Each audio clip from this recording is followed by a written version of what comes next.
কাল কঠিন কিয়ামতের ময়দানে একটা নেকির অভাবে জাহান্নামের দরজা হবে খোলা, জান্নাতের দরজায় পড়বে তালা।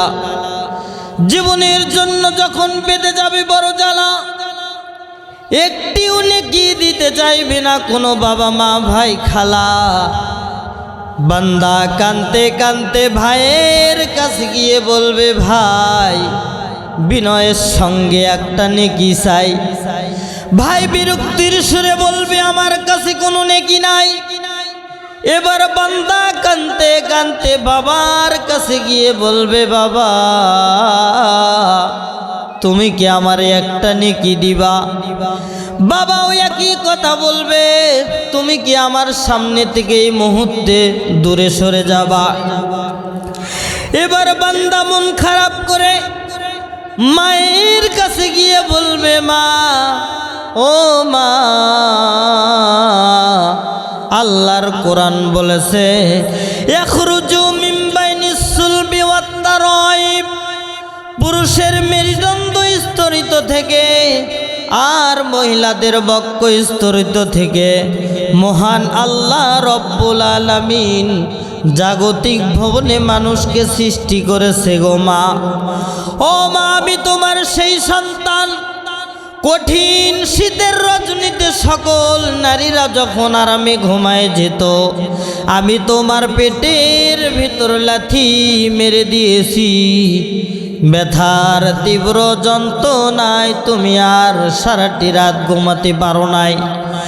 শুধু এখানেই শেষ নয়, আমাকে ভূমিষ্ঠ করার সময় হলো যখন তুমি আমার বাবার হাতে হাত রেখে বলেছিলে, তখন প্রাণের স্বামী আপনি আমার জীবনে অনেক বড় দামি। আপনার আর আমার মিলনে আল্লাহর দেয়া সন্তান প্রসব করার জন্য আমি যাচ্ছি বাড়ি। শোনেন প্রাণের স্বামী, আমার শরীরে যে ব্যথা উঠেছে, আমার মন বলতেছে আমি আর বাঁচব না। ও প্রাণের স্বামী আমার, আপনার সঙ্গে সংসার করতে গিয়ে যদি কোনো ভুল করে থাকি, কোনো অপরাধ করে থাকি, আপনি আমার জীবনের ভুলগুলো ক্ষমা করে দেন।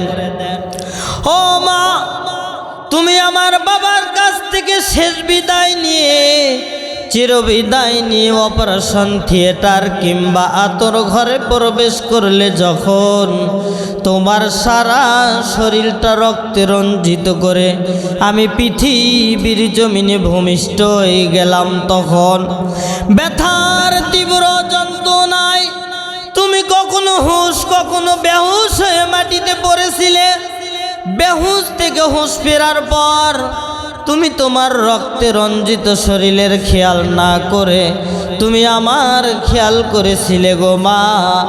আজ কঠিন মিজানের পাল্লায় একটা নেকির অভাবে জাহান্নামের দরজা হয়েছে খোলা, জান্নাতের দরজায় পড়েছে তালা। জীবনের জন্য বেঁধে গেছে বড় জ্বালা, আছে মাত্র বাকি একটি মাত্র নেকি, তুমি আমার দিও না ফাঁকি। মা সেদিন ডাক দিয়ে বলবে, কে গো তুমি? তোমায় আমি চিনি না,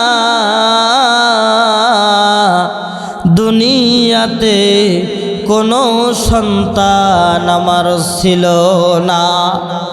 আল্লাহর নবী ডাক দিয়ে বলবে, ইয়া হাবলি উম্মতি, ওই কঠিন মুহূর্তে একটা নেকি দেওয়ার অভাবে মা যখন তার সন্তানকে অস্বীকার করবে, বাবা যখন তার সন্তানকে অস্বীকার করবে, ওই মোট কঠিন মুহূর্তে আল্লাহ রব্বুল আলামিন ফেরেশতাদেরকে ডাক দিয়ে বলবে, ও আমার ফেরেশতারা, তোমরা আমার বান্দার আমলনামাটা একটাবার উল্টায় পাল্টায় দেখো তো, আমার বান্দা কোন জায়গায় বসে সুবহানাল্লাহ, আলহামদুলিল্লাহ, আল্লাহু আকবার বলেছে কিনা। ফেরেশতারা খুঁজতে খুঁজতে পেয়ে যাবে তোমার বান্দা অমুক জায়গায় অমুক কোরআনের মাহফিলে বসে একটাবার সুবহানাল্লাহ, আলহামদুলিল্লাহ, আল্লাহু আকবার বলেছিল। ওইটা ফেরেশতারা নিয়ে এসে মিজানের পাল্লায় চাপানোর সঙ্গে সঙ্গে খুঁজে যাবে বান্দার মনের জ্বালা। জাহান্নামের দরজায় পড়বে তালা, জান্নাতের দরজা হবে খোলা। চিৎকার মেরে বলা যাবে কি একটাবার সুবহানাল্লাহ। সম্মানিত ভাইরা আমার, আমি আপনাদের সামনে বুখারী শরীফের হাদিসের প্রথম লাইন তেলাওয়াত করেছি।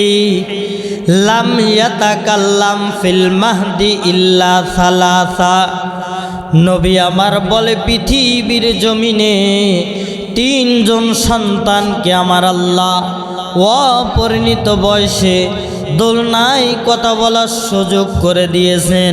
তার মধ্যে একজন আল্লাহর নবী হযরত ঈসা রূহুল্লাহ। জোরে বলেন সুবহানাল্লাহ। আম্মা মারইয়ামের প্রসব বেদনা উঠল যেই দিন, ইমাম তাফসীর হাফেজ ইবনে কাসির বলেন, আম্মা মারইয়াম বাইতুল মুকাদ্দাস থেকে সরাসরি পূর্ব দিকে রওনা শুরু করে দিল। সেই দিন একদিকে ক্ষুধার যন্ত্রণা, আর একদিকে পিপাসার যন্ত্রণা, অন্যদিকে সন্তান প্রসব হবে সে যন্ত্রণা, ত্রিমুখী যন্ত্রণা। মারিয়ামকে যখন করল তাড়না, মারিয়াম আলাইহিস সালাম কাল বিলম্ব করলেন না, আল্লাহর কাছে দোয়া করলেন রব্বুল আলামিন। একদিকে ক্ষুধার যন্ত্রণা, আর একদিকে পিপাসার যন্ত্রণা, অন্যদিকে সন্তান প্রসব হবে সে যন্ত্রণা, ত্রিমুখী যন্ত্রণা। আমি মারিয়ামকে করেছে তাড়না, মৃত্যু কবলা হাদা, যদি এর পূর্বে আমার মৃত্যু হয়ে যেত, আর আমি মারিয়ামকে যদি পৃথিবীর মানুষ তাদের স্মৃতি থেকে ভুলে যেত, কতই না ভালো হতো। আল্লাহ ডাক দিয়ে বলে, পয়গম্বরের মা, তুমি মনে কষ্ট নিও না। ওই যে তুমি তোমার পায়ের নিচ দিক দিয়ে তাকিয়ে দেখো, আমি তোমার পিপাসা নিবারণ করার জন্য তোমার পায়ের নিচ দিয়ে প্রবাহিত করে দিলাম মিষ্ট পানির ঝর্ণা। আম্মা মারিয়াম হাঁটতে হাঁটতে ক্লান্ত হয়ে মৃত কিংবা অর্ধ মৃত খেজুর গাছের গায়ের সঙ্গে হেলান দিয়ে বসে পড়লেন। পয়গম্বরের মা এই মুহূর্তে খাবে, এই জন্য আমার আল্লাহ তাআলা মৃত কিংবা অর্ধ মৃত খেজুর গাছের ভিতর দিয়ে এই মুহূর্তে খাওয়া যাবে এমন পাকা তাজা খেজুরের ডালি আমার আল্লাহ বের করে দিলেন। সন্তান প্রসব হয়ে গেল, পেটের ক্ষুধাও চলে গেল, পিপাসাও নিবারণ হলো। গ্রামবাসী মারিয়ামকে খোঁজা শুরু করলো, মারিয়ামের নাকি সন্তান হয়েছে, মারিয়ামকে খোঁজ। কেউ কেউ বলল মারিয়ামকে খোঁজার আগে তার আপন খালু আল্লাহর নবী দাবি করে হযরতে জাকারিয়া আলাইহিস সালামকে আগে খোঁজ, কারণ জাকারিয়াই বলতে পারবে এই সন্তানের রহস্যটা কি। কারণ জাকারিয়া তো এই মসজিদের দায়িত্বে ছিল, আর মসজিদের মেহরাবে তো মারিয়াম থাকতো, অতএব জাকারিয়াই বলতে পারবে এই সন্তান কেমনে হলো। ও জাকারিয়া, বলো তো দেখি এ সন্তান কেমনে হলো। আল্লাহর নবী জাকারিয়া আলাইহিস সালাম সুন্দর করে উপস্থাপনা করলেন। গ্রামবাসী, এই সন্তান আল্লাহ তাআলা ডাইরেক্ট দিয়েছে। কয় মসজিদে থাকো তুমি, আর বিনা বাপে আল্লাহ কেমনে সন্তান দেয়। আল্লাহ ডাক দিয়ে বলে, জাকারিয়া, তুমি মানুষদেরকে জানায় দাও আমি আদমকে বানালাম, বাবাও লাগলো না মাও লাগলো না। আদমকে বানালাম, মাও লাগলো না বাবাও লাগলো না। এর তো মা আছে, বাবা ছাড়া কি আমি আল্লাহ পারবো না? চিল্লায় বলেন আল্লাহু আকবার। কিন্তু চোরসাইনা ধর্মের কাহিনী, তারা আল্লাহর নবীকে আপন শালিকার মেয়ের সঙ্গে জিনার অপবাদ দিয়ে হজরতে জাকারিয়া আলাইহিস সালামকে পিটানোর জন্য পেছন পেছন দৌড় শুরু করে দিল। জাকারিয়া আলাইহিস সালাম দৌড়ায়, পেছন পেছন গ্রামবাসীও দৌড়ায়, আর একটা থাবা দিলে পেছন দিক থেকে জাকারিয়া আলাইহিস সালামকে গ্রামবাসী ধরে ফেলবে। এমন তো অবস্থায় জাকারিয়া আলাইহিস সালাম চোখের সামনে গাছকে দেখতে পেয়ে গাছকে ডাক দিয়ে বলে, গাছ রে, তুই কি দেখিস না আমি জাকারিয়া কত বিপদে? কথাটা বলার সঙ্গে সঙ্গে গাছ তার দেহটা খুলে দিয়েছে। আল্লাহর নবী জাকারিয়া আলাইহিস সালাম সুন্দরভাবে গাছের ভেতর ঢুকে পড়েছে। কিন্তু বিধি পাম তাফসিরে এসেছে রুমালের একটা অংশ বেরিয়েছিল, কোন তাফসিরে এসেছে পাঞ্জাবির একটা অংশ বেরিয়েছিল। গ্রামবাসী যখন জাকারিয়া আলাইহিস সালামকে খোঁজা শুরু করলো, কই রে জাকারিয়া কই? ইবলিস বলে, ওই যে গাছের ভেতর ঢুকছে। তুই আবার কোন শয়তান রে? মানুষ কি কখনো গাছের ভেতর ঢুকতে পারে? কই হ্যাঁ ঢুকছে, ওই যে তার পাঞ্জাবির একটা অংশ বেরিয়ে আছে। গ্রামবাসী সবাই মিলে একত্রিত হলো, সবাই মিলে সিদ্ধান্ত নিল জাকারিয়া আলাইহিস সালামকে মেরে ফেলবে। গ্রামবাসী করত নিয়ে আসলো, করত নিয়ে আসার পর গাছের উপরের অংশটা কেটে ফেলে দিল। কেটে ফেলে দেওয়ার পর এবার যখন করতে সরাসরি টান দেবে, এমন তো অবস্থায় জাকারিয়া আলাইহিস সালাম গাছের ভিতর থেকে আল্লাহর কাছে দোয়া করতেছেন, রব্বুল আলামিন তুমি কি দেখো না? তোমার রব্বুল আলামিন তুমি কি দেখো না? আর একটা করত দিয়ে টান দিলে তোমার পয়গম্বরের অস্তিত্ব আর পৃথিবীর জমিনে থাকবে না। আল্লাহ ডাক দিয়ে বলে, জাকারিয়া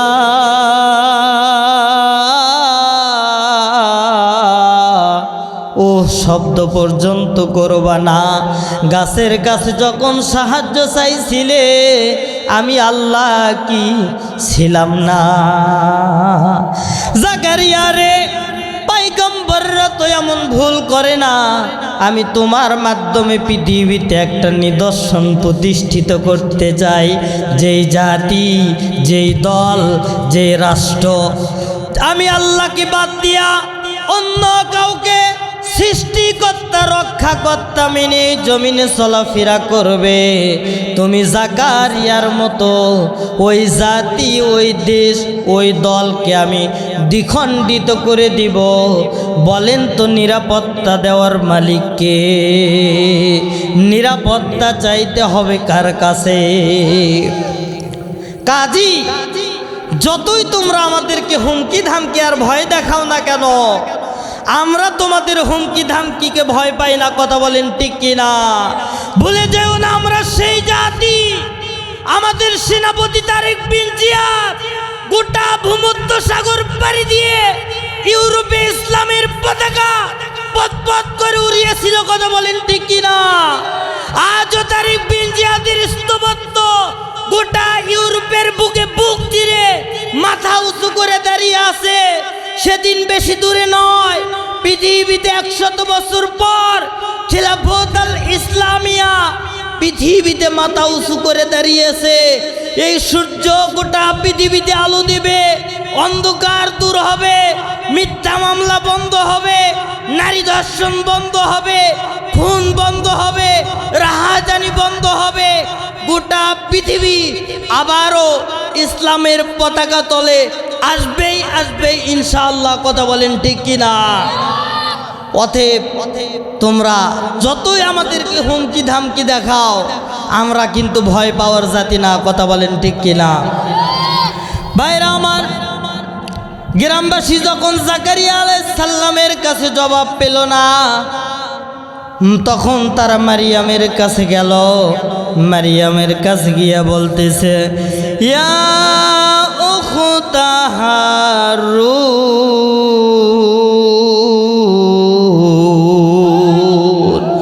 ও হারুনের বোন, বলো তো দেখি এই সন্তান কেমনে হলো? অনেকেই এখানে ভুল ব্যাখ্যা করেন। এই হারুন হলো মুসা আলাইহিস সালামের ভাই হারুন। নাউজুবিল্লাহ, মিথ্যা কথা। এই হারুন হলো সেই দেশের প্রেসিডেন্টের নাম, ভালো ছিল তার কাম, এই জন্য মানুষ তার দিত দাম। হাফেজ ইমামউদ্দিন ইবনে কাসির বলেন, এই হারুন নামের প্রেসিডেন্ট যেই দিন ইন্তিকাল করেছে, তার জানাজার নামাজের পেছনে যত মানুষ দাঁড়িয়েছিল তার ভেতর 40,000 মানুষের নাম শুধু ছিল হারুন। জোরে বলেন আল্লাহু আকবার। কত ভালো প্রেসিডেন্ট দেখেন। সেই প্রেসিডেন্ট যখন ইন্তিকাল করেছে, তার জানাজার নামাজে যত মানুষ দাঁড়িয়েছিল তার ভেতর 40,000 মানুষের নাম শুধু ছিল হারুন। এটা কি খেলা করার বিষয়? আর এখন আমাদের এলাকার মুরব্বীরা বলে, ওই নেতার নামে নাম রাখিস না, বড় হলে গম চোর হবে। কথা বলেন ঠিক কিনা? বড় হলে বিড়ির চোর হবে, বড় হলে গরিবের চাল চোর হবে, অতএব ওই নেতার নামে নাম রাখিস না। কথা বলেন ঠিক কিনা? এই নেতা দিয়ে কি কখনো সমাজ পরিবর্তন করা সম্ভব? কখনোই নয়। আগে আমাদের সমাজের নেতা পরিবর্তন করতে হবে, তারপর সমাজ এমনিতেই পরিবর্তন হয়ে যাবে। কথা বলেন ঠিক কিনা? ভাইরা আমার, গ্রামবাসী যখন মারিয়ামকে বলতেছে, মারিয়াম বলো তো দেখি এই সন্তান কেমনে হলো? মারিয়াম আলাইহিস সালাম মুখ দিয়ে কোনো কথা উচ্চারণ করলেন না, বরং হাত দিয়ে ইশারা করে বোঝাইতে চাইলেন, গ্রামবাসী তোমরা যা কিছু জানতে চাও, তোমাদের প্রশ্নের জবাব একটাও আমি দেব না। আমার পেট থেকে একটু আগে যে সন্তান প্রসব করেছি, ওই ছোট্ট সন্তান দোলনা থেকে তোমাদের সব প্রশ্নের জবাব দিয়ে দেবে। জোরে বলেন আল্লাহু আকবার। গ্রামবাসী তখন বলল, ফাআশারাত ইলাইহি ক্বালু কাইফা নুকাল্লিমু মান কানা ফিল মাহদি সাবিয়া।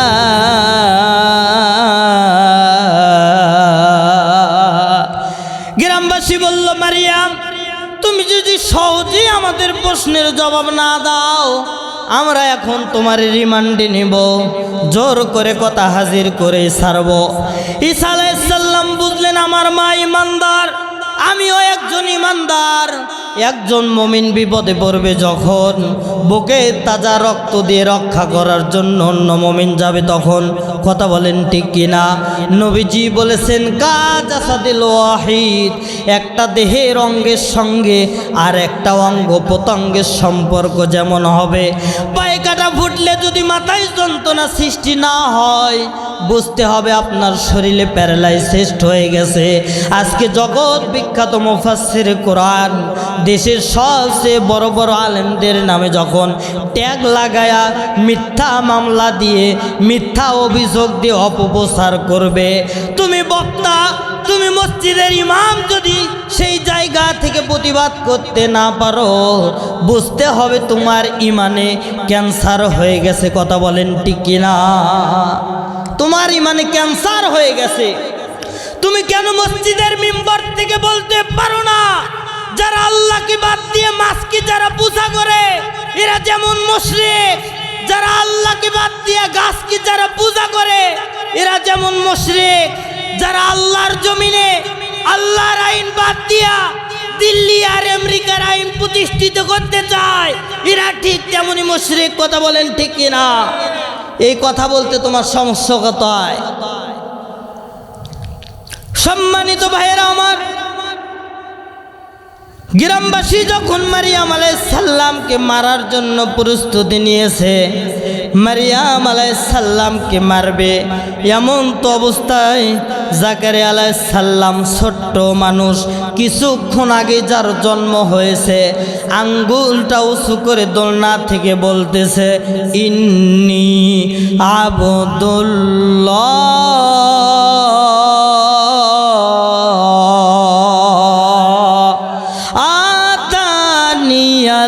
কিতাবা ওয়াজআলানি নাবিয়্যা।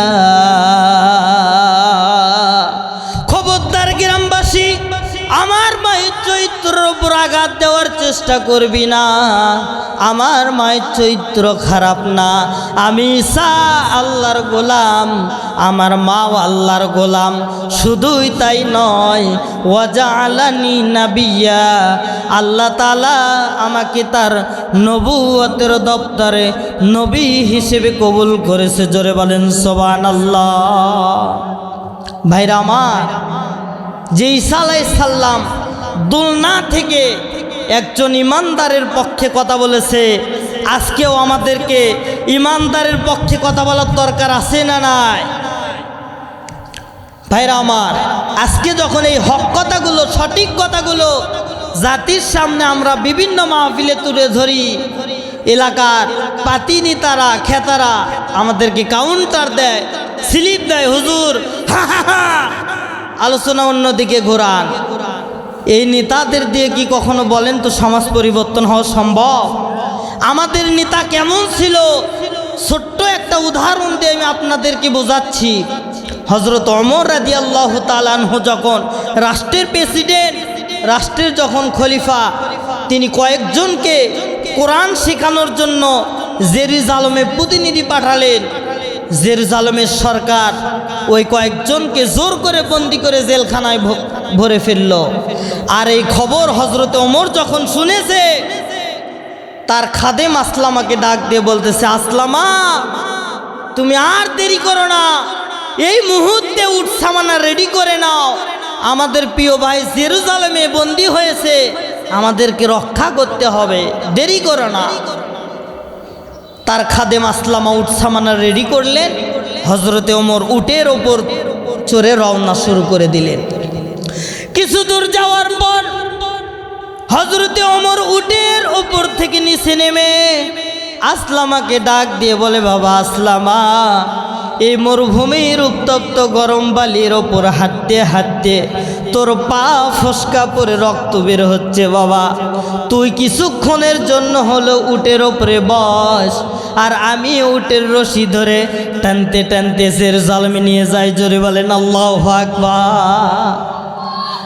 হযরতে ওমর উটের রশি ধরে টানতে টানতে জেরুজালেমে যাওয়ার সঙ্গে সঙ্গে জেরুজালেমের সরকারের প্রতিনিধিরা খলিফা ওমরকে, আসলামাকে খলিফা ওমর ভেবে তাকে যখন রাষ্ট্রীয় সম্মান দেওয়া শুরু করেছে, উটের ওপর থেকে খাদেম আসলামা ডাক দিয়ে বলতেছে, ভাই আপনাদের দুইটা পা ধরি, আমি ওমর না, ওই যে উটের রশি ধরে দাঁড়িয়ে আছেন যিনি অর্ধ পৃথিবীর প্রেসিডেন্ট, আমিরুল মুমিনিন, খলিফাতুল মুসলিমিন হযরতে ওমর, তিনি। জোরে বলেন আল্লাহু আকবার।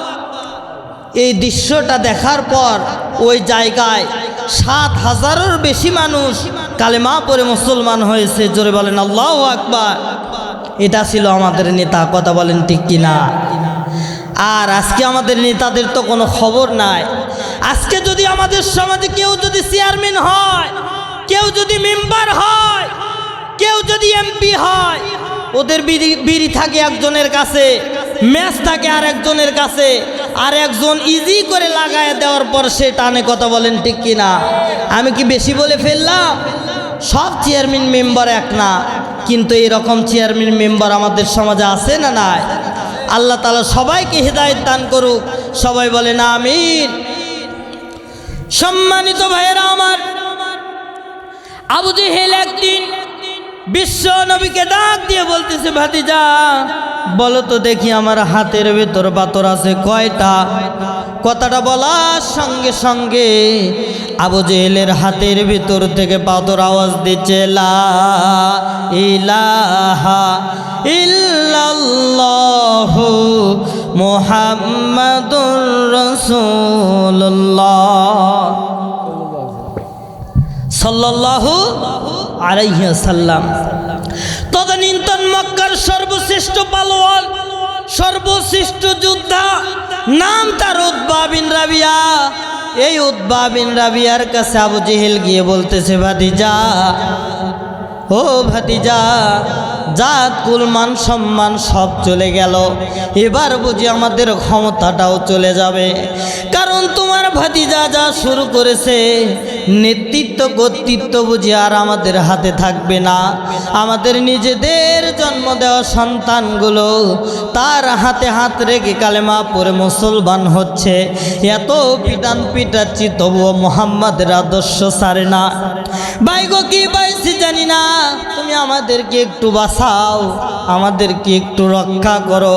আমরা মিশকাত শরীফে হাদিসে জিবরাইল পড়েছি, জিবরাইল আলাইহিস সালাম বিশ্ব নবীর কাছে এসে বিশ্ব নবীর হাঁটুর সঙ্গে হাঁটুটা লাগাইয়া দিয়ে আত্তাহিয়াতুস শুরুতে যেভাবে বসে পড়তেন, মক্কার সর্বশ্রেষ্ঠ পালোয়ান, সর্বশ্রেষ্ঠ যোদ্ধা, বর্ষিয়ার নেতা, বিশ্ব নবীর বয়সে অনেক বড়, বিশ্ব নবীর বাবার বড়, কিন্তু বিশ্ব নবীর কাছে এসে মাথাটা নিচু করে দিয়ে বলে, ভাতিজা বয়স তোমার 25, বিয়ে করেছো 40, শুদ্ধে নারী, আমরা তোমার মনের কষ্ট বুঝি।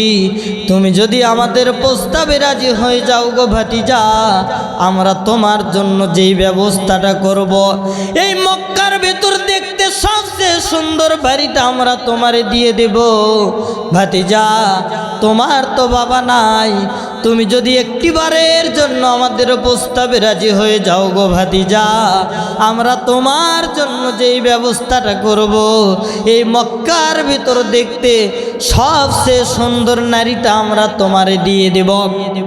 ভাতিজা তুমি যদি একটিবারের জন্য আমাদের প্রস্তাবে রাজি হয়ে যাও গো ভাতিজা, আমরা তোমার জন্য যেই ব্যবস্থাটা করব, এই মক্কার সব লোকের টাকা তুলে একত্রিত করব, সব লোকের টাকা তুলে একত্রিত করার পর অর্ধেক টাকা আমরা সবাই মিলে ভাগ করে নিব, আর অর্ধেক টাকা আমরা তোমার দিয়ে দেব।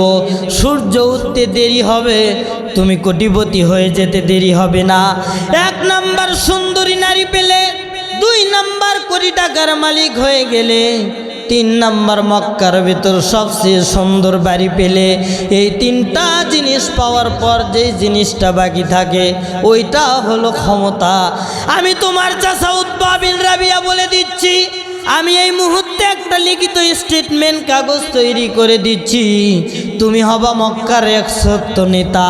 তুমি মক্কায় বলবে যাহা, মক্কায় চলবে তাহা, শুধুমাত্র একটা দাবি রে প্রাণের ভাতিজা, ওই যে তুমি দাওয়াত দাও লা ইলাহা ইল্লাল্লাহ মুহাম্মাদুর রাসূলুল্লাহ, এটা শুধু একটু লাইন, এটা শুধু একটু কেটে সেটে লাইন করে দাও, আমি তোমার চাচা তোমার জন্য ব্যবস্থাটা করে দেব। নবী আমার মাথাটা নিচু করে দিয়ে বলে, চাচা আপনার প্রস্তাবের জবাব আমি দিব না, আপনার প্রস্তাবের জবাব আরশে আজিম থেকে আমার আল্লাহ দিয়ে দিবে। জোরে বলেন আল্লাহু আকবার। আল্লাহ ডাক দিয়ে কয়, জিবরাইল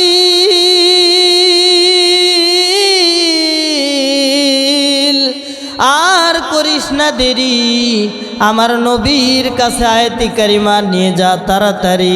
জিবরাইল আমিন চলে আসলেন। আল্লাহ বলছেন, ওয়াকালাল্লাযীনা কাফারু রব্বানা আরিনাল্লাযাইনি আদাল্লানা মিনাল জিন্নি ওয়াল ইনসি নাজআলহুমা তাহতা আকদামিনা লিয়াকুনা মিনাল আসফালিন। কাল কঠিন কিয়ামতের ময়দানে মানুষগুলো যখন জাহান্নামী হয়ে যাবে, কাফেররা যারা দুনিয়াতে আল্লাহর বিধানকে অস্বীকার করেছে, ঈমান আনার পরও কুফরি করেছে, মুমিন পরিচয় দিয়েছে, কিন্তু যতগুলো পদক্ষেপ নিয়েছে সব ইসলামের বিপক্ষে পদক্ষেপ নিয়েছে, এই মানুষগুলো যখন জাহান্নামী হয়ে যাবে, তারা আল্লাহর কাছে একটা ফরিয়াদ করবে, রব্বুল আলামিন তুমি তো আমাদের রব, দাবি করব না সব, শুধুমাত্র একটা দাবি, তুমি আমাদের দাবিটা রাখবা নাকি?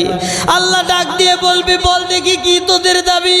কই রব্বানা আরিনাল্লাযাইনি আদাল্লানা, ওই সমস্ত নেতাদের কাছকে একটু আমাদের সামনে উঠায় দাও। দুনিয়াতে আমরা লেখাপড়া জানতাম না, ওরা আমাদেরকে ভুল পথে প্রচালিত করেছে, আজকে তো জাহান্নামে যেতেই হবে, জাহান্নামে যাওয়া ছাড়া আর কোনো উপায় নাই। তুমি তো আমাদের রব, দাবি করব না, সব শুধুমাত্র একটা দাবি, এই দাবিটা তুমি আমাদের রাখবা নাকি? আল্লাহ ডাক দিয়ে বলবি এতটুকু পারবো না, তাহলে আমি তোমাদের রব হলাম কেন? এই জন্য আল্লাহ তাআলা কিয়ামতের দিন কর্মীদের সামনে নেতাদেরকে যখন উঠায় দেবে, কর্মীরা ডাক দিয়ে বলবি নেতাজি দুনিয়াতে বলেছো যাহা করেছি তাহা, ভালো মানুষের হাত ভেঙেছি, পা ভেঙেছি, ফেরেশতা সমতুল্য মানুষকে বছরের পর বছর কারাগারে নিক্ষেপ করে চিকিৎসার নাম করে ইনজেকশন পুশ করে হত্যা করে দিয়েছি। দুনিয়াতে তুমি যাই বলেছো আমরা তাই করেছি, আর দুনিয়ায় কোনো মামলায় পড়তে মামলা খেলে তুমি আমাদেরকে রক্ষা করতে, আজকে কি আমাদেরকে একটু রক্ষা করবা না?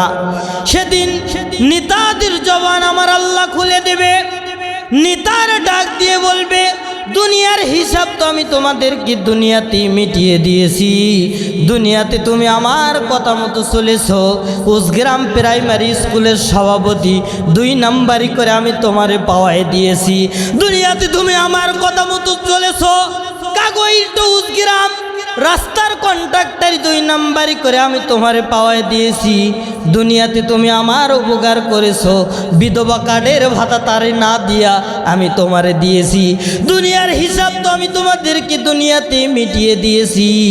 আজাজি না সবার না, আজকে ধৈর্য ধারণ করো আর বেদিব্যস্ত হও, মালানা মিম মাহিস, আজকে তোমারও যে অবস্থা আমারও সে অবস্থা। কর্মীরা ডাক দিয়ে বলবি নেতাজি আজকে ক্ষমতা কার? নেতারা ডাক দিয়ে বলবে লিল্লাহিল ওয়াহিদিল কাহ্হার, আজকে ক্ষমতা একমাত্র আল্লাহ। উতবা বিন রাবিয়ার সামনে আবু জেহেল, উতবা বিন রাবিয়ার সামনে বিশ্বনবী এই আয়াতে কারিমা এমন ভাবে বলেছে, উতবা বিন রাবিয়া ওইখান থেকে মাথা নিচু করে আবু জেহেলের কাছে গিয়ে বলতেছে, আবু জেহেল আর যাই হোক পৃথিবীর কোনো কিছুর বিনিময়ে মুহাম্মদকে তার এই কালেমার আন্দোলন থেকে বিরত রাখা যাবে না, তাহলে কি করা যায়? আবু জেহেল সবাইকে ডাক দিয়ে এক জায়গায় সিদ্ধান্ত নিল, সন্ত্রাসী বাহিনী প্রেরণ করলো, আমরা এখন মুহাম্মদকে হত্যা করে ফেলবো। জোরে বলেন নাউজুবিল্লাহ। এই খবর সর্বপ্রথম শুনলেন যিনি তৎকালীন কাফির ছিল, পরবর্তীতে ইসলাম গ্রহণ করেছে, নবীজির রক্তের চাচা হযরত আব্বাস। তিনি হযরত আব্বাস এই কথাটা শোনার সঙ্গে সঙ্গে এক দৌড়ে বাড়িতে চলে গেলেন, স্ত্রীকে ডাক দিয়ে বললেন বিবি দ্রুত তরবারিটা হাতে দাও। তাফসিরে এসেছে স্ত্রী রান্না করতেছিলেন অথবা ঘর ঝাড়ু দিচ্ছিলেন, স্বামী গিয়ে যেই বলেছে বিবি তরবারিটা দাও, স্ত্রী এক দৌড়ে ঘরের ভিতর গিয়ে তরবারিটা এনে স্বামীর হাতে দিয়ে বলছে, প্রাণের স্বামী আমার, আপনার হাতে যদি একটু সময় থাকে আপনি বলে যান তরবারি নিয়ে গভীর রাত্রিতে আপনি কোথায় যাচ্ছেন? হযরতে আব্বাস ডাক দিয়ে বলে বিবি সময় নষ্ট করার মতো সময় নাই, মক্কায় আবু জেহেল ঘোষণা করে দিয়েছে আমার ভাতিজা মুহাম্মদকে নাকি হত্যা করবে। বিবিরে আজকে আমার ভাই আব্দুল্লাহ যদি বেঁচে থাকতো, আমার ভাতিজার ঘরের সামনে তো সারাটি রাত ডিউটি করত, বিবিরে আমার ভাই বেঁচে নাই তো কি হয়েছে, কিন্তু আমি তো চাচাই এখনো বেঁচে আছি, সময় নষ্ট করিস না, তরবারিটা দে। হযরতে আব্বাস তরবারির পেছনে আঙ্গুলটা ঢোকায়া মক্কার অলিতে গলিতে ঘোষণা দেয়, তোদের কার সাহস আছে আয় আমার ভাতিজা মুহাম্মদকে নাকি হত্যা করবি, আয় আজকে আমার ভাতিজাকে যেই হত্যা করতে আসবে তার সন্তানকে আজকে এতিম বানাতে হবে, আজকে আমার ভাতিজাকে যেই হত্যা করতে আসবে তার স্ত্রীকে আজকে বিধবা বানাতে হবে, অতএব তোদের কার সাহস আছে আয় আমার ভাতিজাকে হত্যা করবি নাকি আয়। এভাবে হযরতে আব্বাস যুদ্ধের পোশাক পরে তরবারি নিয়ে মক্কার অলিতে গলিতে ঘোষণা দেয়, গভীর রাত্রিতে হজরতে আব্বাস বিশ্ব নবীর খাতিরে বিশ্ব নবীর সামনে বিশ্ব নবীর ঘরের দরজার সামনে ডিউটি করতেছে। বিশ্ব নবী আমার এই ঘটনা কিছুই জানে না। বিশ্ব নবী আমার গভীর রাত্রিতে দরজা খুলে দেখে, গতকাল বিশ্ব নবী আমার গভীর রাত্রিতে দরজা খুলে দেখে আপন চাচা দরজার সামনে দারোয়ানের মতো ডিউটি করতেছে। বিশ্ব নবী আমার ডাক দিয়ে বলে, চাচা গভীর রাত্রিতে আপনি এখানে কেন? হযরত আব্বাস ডাক দিয়ে বলে, ভাতিজা তোমার টেনশন করার কোনো কারণ নাই বাবা, তোমার কাজ তুমি করো। তোমার চাচা দুনিয়াতে যতক্ষণ বেঁচে থাকবে তোমার শরীরে পৃথিবীর কেউ আঘাত করতে পারবে না। আল্লাহ ডাক দিয়ে কয়, জিবরাইল আর করিস না দেরি, আমার নবীর কাছে চলে যা তাড়াতাড়ি। জিবরাইল আমিন চলে আসলেন। সূরা মায়দার 67 নম্বর আয়াতে কারিমা আল্লাহ বলছেন, ইয়া আইয়ুহার রাসূল বাল্লিগ মা উনজিলা ইলাইকা মির রাব্বিক। নবী গো, আপনার রবের পক্ষ থেকে আপনার কাছে নাজিল হয়েছে যাহা, আপনি মানুষকে দাওয়াত দেন তাহা দিয়ে। বলেন তো মানুষকে দাওয়াত দিতে হবে কি দিয়ে? জোরে বলেন কি দিয়ে? যত বাধা আসুক না কেন এই কোরআনের পথ থেকে এক চুল পরিমাণ দূরে সরে যাওয়া যাবে না। কথা বলেন ঠিক কিনা? এই কোরআন দিয়ে দাওয়াত দেওয়ার কারণে বিশ্ব নবীকে নিজের জন্মভূমি মক্কা ছেড়ে মদিনায় হিজরত করতে হয়েছিল। কথা বলেন ঠিক কিনা? এই কোরআন দিয়ে দাওয়াত দেওয়ার কারণে বিশ্ব নবীকে উহুদে মারতে মারতে দান দান মোবারক শহীদ করে ফেলে দিয়েছিল। এই কোরআন প্রচার করার কারণে নবীজির কলিজার টুকরা হযরত হাসান রাদিয়াল্লাহু তাআলা আনহুকে পশুর মতো জবাই করে ফেলে দিয়েছিল। বলেন তো কোরআনের দাওয়াত কি বন্ধ হয়েছে? চিল্লায় বলেন না কোরআনের দাওয়াত বন্ধ হয়েছে? যতই বাধা আসুক কোরআনের দাওয়াত কখনো বন্ধ করা সম্ভব নয়। কথা বলেন ঠিক কিনা? আজকেও যদি আমাদের উপরে হামলা হয়, মামলা হয়, জেল খাটা লাগে, ফাঁসির কাস্টে যদি ঝোলা লাগে, আমরা ফাঁসির রশি খুশি মনে নিয়ে শহীদি তামান্না নিয়ে শাহাদত বরণ করব। কোরআনের পথ থেকে এক চুল পরিমাণ দূরে সরে যাব না। কথা বলেন ঠিক কিনা? আয়াতের প্রথম অংশ নাজিল হয়ে গেল, বিশ্বনবী ঘরের ভিতর ঢুকে পড়লেন। একটি আয়াতে কারিমা 3 দিনে নাজিল হয়েছে। দ্বিতীয় রাত বিশ্বনবীর মহব্বতে হযরতে আব্বাস আবারও যুদ্ধের পোশাক পরে তরবারি নিয়ে বিশ্বনবীর ঘরের দরজার সামনে ডিউটি করতেছে। বিশ্বনবী আমার গভীর রাত্রিতে দরজা খুলে দেখে গতকাল চাচা ছিল যেখানে আজও আছে সেখানে। বিশ্বনবী আমার ডাক দিয়ে বলে, চাচা আজকেও কি আবু জেহেল আমাকে হত্যা করতে চেয়েছে? কয় না। তাহলে কেন আসলেন? কয় ভাতিজা আমি তো আরামের বিছানায় ঘুমাতে যাই, বিছানা তোমার মহাব্বতে আমাকে উঠায় দেয়। চিল্লায় বলেন আল্লাহু আকবার। আমি খেতে পারি না, শুতে পারি না, সমস্ত সময় শুধু তোমাকে নিয়ে টেনশন হয় বাবা। আল্লাহ ডাক দিয়ে কয়, জিবরাইল আর করিস না দেরি, আমার নবীর কাছে আয়াতের দ্বিতীয় অংশ নিয়ে যা তাড়াতাড়ি। ওয়া ইল্লাম তাফআল ফামা বাল্লাগতা রিসালাতাহু।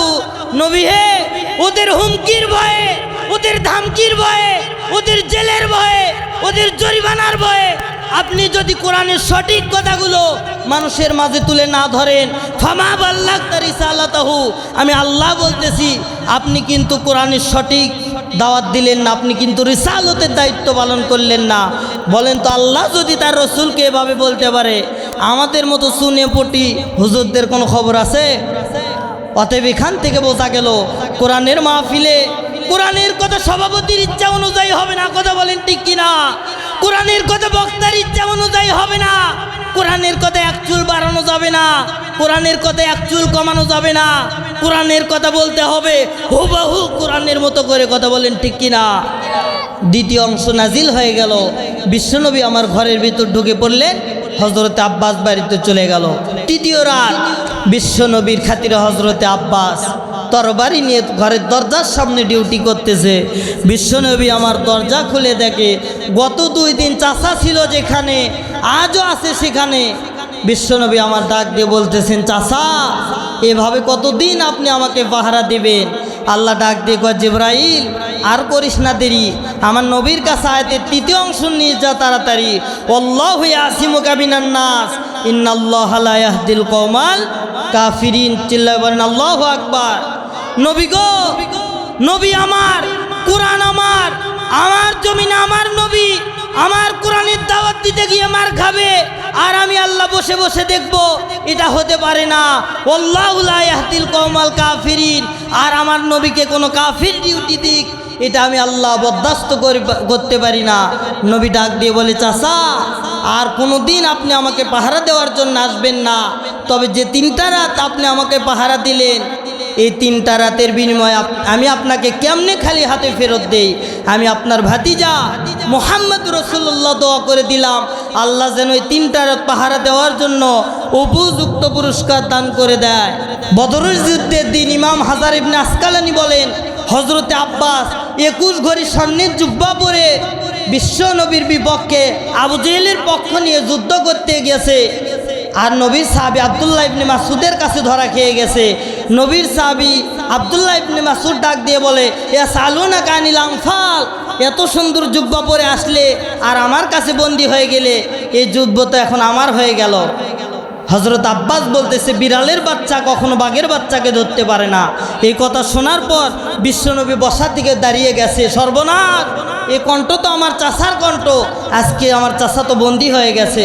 বিশ্বনবী ডাক দিয়ে বলতেছেন, চাচা জীবনের শেষ রিস্ক নিয়ে 3টা রাত আপনি আমাকে পাহারা দিলেন, আর আজকে আবু জেহেলের পক্ষ নিয়ে আমাকে হত্যা করতে এসেছেন। বুঝে গেছি চাচা, রাজনীতির মাঠে কোনো ছাড় নাই, কথা বলেন ঠিক কিনা? তবে কেমনে বন্দী হলেন এই কথাটা যদি একটু বলতেন।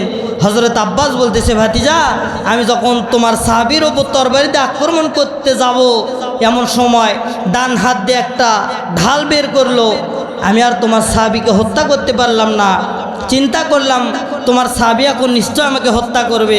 তোমার সাহাবী যখন তরবারিতে আমার উপর আক্রমণ করবে, লোকটা বাম হাত দিয়ে একটা ঢাল বের করলো, আমিও তোমার সাহাবীকে হত্যা করতে পারলাম না, তোমার সাহাবীও আমাকে হত্যা করতে পারলো না।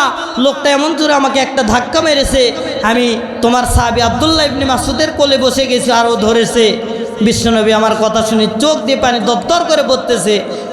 হযরত আব্বাস ডাক দিয়ে বলে, ভাতিজা তুমি তো জানো গোটা পৃথিবীর সমস্ত কিছু আমি সহ্য করতে পারি, তোমার চোখের পানি সহ্য করতে পারি না, কেন কাঁদো একটু বলো।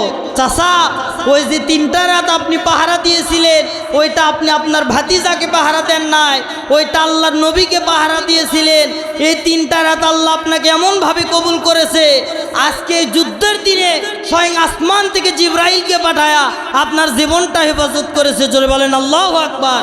হযরত আব্বাস বলতেছে, ভাতিজা ঘটনা যদি সত্যি হয় আমি আর এক মুহূর্তে দেরি করব না, তুমি তোমার মধুর কালেমা পড়ায় দাও, লা ইলাহা ইল্লাল্লাহু মুহাম্মাদুর রাসূলুল্লাহ সাল্লাল্লাহু আলাইহি সাল্লাম।